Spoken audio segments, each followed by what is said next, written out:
Familia bonita, muy buenos días. Qué gusto que podamos iniciar esta mañana leyendo la reflexión del tiempo con Dios. Hoy hay un tema muy importante y quiero que me acompañes en la lectura. Si tienes tu tiempo con Dios, si tienes tu Biblia, ya sea en digital o en físico, préndela, ábrela. En el capítulo 26 de Génesis, iniciamos con el versículo 1 hasta el versículo 11 y dice por título Crisis durante la obediencia.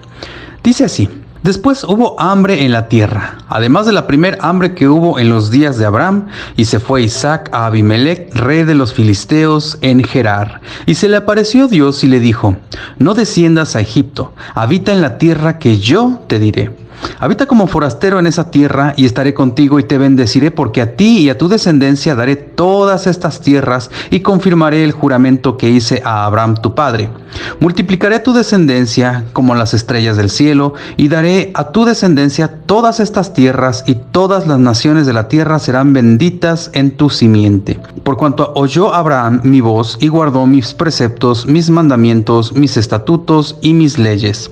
Habitó pues Isaac en Gerar, y los hombres de aquel lugar le preguntaron acerca de su mujer, y él respondió: es mi hermana, porque tuvo miedo de decir es mi mujer, pensando que tal vez los hombres del lugar lo matarían por causa de Rebeca, pues ella era de hermoso aspecto. Sucedió que después que él estuvo allí muchos días, Abimelec, rey de los filisteos, mirando por una ventana, vio a Isaac que acariciaba a Rebeca, su mujer. Y llamó Abimelec a Isaac y dijo: he aquí, ella es de cierto tu mujer. ¿Cómo pues dijiste es mi hermana? E Isaac le respondió: porque dije, quizá moriré por causa de ella. Y Abimelec dijo: ¿por qué nos has hecho esto? Por poco hubiera dormido alguno del pueblo con tu mujer, y hubieras traído sobre nosotros el pecado. Entonces Abimelec mandó a todo el pueblo diciendo: el que tocare a este hombre o a su mujer, de cierto morirá. ¡Wow! ¡Qué historia tan fuerte! Al parecer a Isaac se le olvidaron varias cosas aquí, y lo podemos notar porque es tan cierto y es una similitud con lo que había pasado con su padre también hace muchísimos años y en el mismo lugar.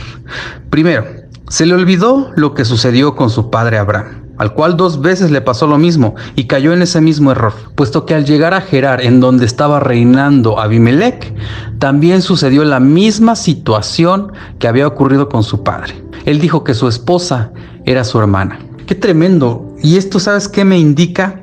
Que los hijos cometen los mismos errores que los padres, si es que no se rompe con esa atadura, con ese pecado. ¿Te has dado cuenta en la actualidad, en nuestra situación? A veces dices: ay, es que yo voy a hacer esto para que mi hijo no cometa los mismos errores que yo. Y oh, sorpresa, los hijos terminamos cometiendo los mismos errores que los padres, así como nuestros padres cometieron los errores de los abuelos, y así ha venido siendo por todas las generaciones. ¿Y sabes por qué? Porque no rompemos con esa problemática, no cortamos de tajo el pecado, sino que lo dejamos como que a la ligera y pensamos que no va a afectar a nuestras generaciones. Pero fíjate qué importante es que nosotros seamos sensatos cuando estamos tratando de hacer algo. Cuando nos equivocamos, tenemos que romper con eso, tenemos que decir: hasta acá llegó ese pecado, de aquí en adelante mi hijo va a tener bendiciones y no va a pasar por lo mismo que yo. Advertirle e instruirle para que nuestros hijos, para que nuestra descendencia no cometa los mismos errores y los mismos pecados que nosotros. Pero bueno, Isaac sabía eso, pero se le olvidó lo que había ocurrido con su padre y volvió a cometer el mismo error. En segundo lugar, se le olvidó la promesa que traía desde su padre, en donde Dios le había dicho y había hablado con él nuevamente, que multiplicaría su descendencia y por ende les protegería. Si te fijas en el versículo 3 y 4 dice: y confirmaré el juramento que hice a Abraham tu padre, y multiplicaré tu descendencia como las estrellas del cielo, y daré a tu descendencia todas estas tierras, y todas las naciones de la tierra serán benditas en tu simiente. Le está hablando directamente a Isaac, ya no le está hablando a Abraham su padre, sino que le está diciendo a él directamente: te voy a bendecir, y tú, tu simiente, tú mismo serás bendito en todas las naciones, y tendrás una descendencia tan grande, así como las estrellas del cielo. Pero bueno, se le olvidó a Isaac también esa promesa. Y en tercer lugar, y la promesa más importante que se le olvidó a Isaac, fue que Dios es más fuerte que cualquier cosa, que cualquier persona, que cualquier nación y que cualquier situación. puesto que tuvo miedo cuando llegó a habitar en el pueblo de Gerar. Y es que me llama la atención esto porque de alguna manera él no tenía que haberse ido. Una vez más se repitió la historia. Hubo hambre en esas zonas, en esa región, en todas las naciones. Ahí hubo hambre. E Isaac debió haberse quedado en ese lugar y trabajar así como su padre trabajó para poder mantener esas bendiciones que ya tenían. Pero a mí me llama la atención esto, y por lo que estoy leyendo, Isaac tenía miedo. Y te digo una cosa, a mí se me hace extraño que Isaac tuviera miedo. Previo a todo lo que había acontecido en la lectura que estamos leyendo esta mañana, Isaac había tenido una charla con Dios. Y es lo que te digo que se me hace muy extraño. Cuando tú tienes una conversación directa con el Rey de Reyes, con el Señor de Señores, no logro comprender cómo es que el temor todavía te invade en frente de las personas y sabes que Dios es más grande que todo ello.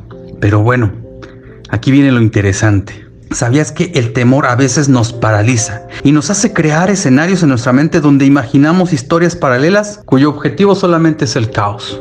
Y mira, te quiero platicar esto. Recuerdo en mi infancia haber dejado un diccionario en el patio. Y nuestra mascota, una perrita Alaska, lo mordió y lo dejó prácticamente inservible. Traté de esconderlo un par de días, pero al fin de semana mi papá me pidió ayuda para organizar las cosas en el patio. Cuando vi que se dirigía al lugar donde había ocultado el diccionario, comencé a imaginar en cómo empezaría el regaño hacia mí.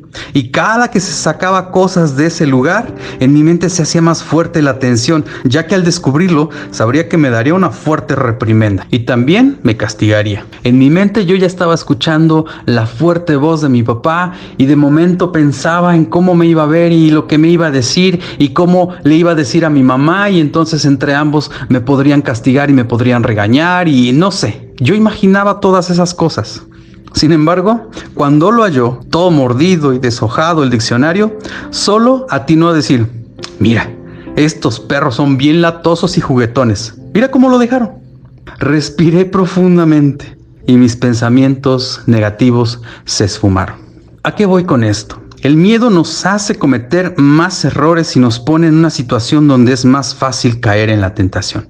Isaac pudo haber hecho que la nación de Abimelec hubiese caído en el pecado. Y fíjate, mira, por ello, él mismo le está diciendo a Isaac en el versículo 10. ¿Por qué nos has hecho esto? Por poco hubiera dormido alguno del pueblo con tu mujer y hubieras traído sobre nosotros el pecado. Y está dándole una regañiza a Isaac, porque, ¿sabes? Él realmente estaba pensando que lo que estaba pasando no estaba bien. Abimelec sabía que no se tenía que mentir y mucho menos en ese tipo de cosas. Y aquí quiero resaltar dos actitudes muy interesantes. La actitud de temor de Isaac, donde no le interesó su promesa, ni Dios, ni siquiera su esposa, sino que solo buscaba estar bien él, porque tenía miedo que lo mataran. Él quería salvar su pellejo nada más, pero nunca pensó ni en el pecado que podría arrastrar a todo el pueblo, ni pensó en su mujer y mucho menos en la promesa que Dios le había hecho pocos días antes. Y la segunda actitud, la de Abimelec, que tenía cuidado por su pueblo y reprendió a Isaac por casi haberlos hecho caer en tentación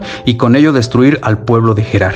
Ahora, ¿a dónde te está llevando tu mente? ¿Dónde te llevan esos pensamientos donde imaginas cosas que aún ni siquiera pasan? Tal vez piensas que todo el mundo está en tu contra, que todos te critican y que nadie está de tu lado o que nadie te entiende. E imaginas cosas erróneas. En el momento en el que le abres la puerta al temor, tu mente y el enemigo van a tomar el control y te van a hacer creer cosas que no tienen nada que ver con el propósito de Dios en tu vida. Así que no nos permitamos ceder ante el temor.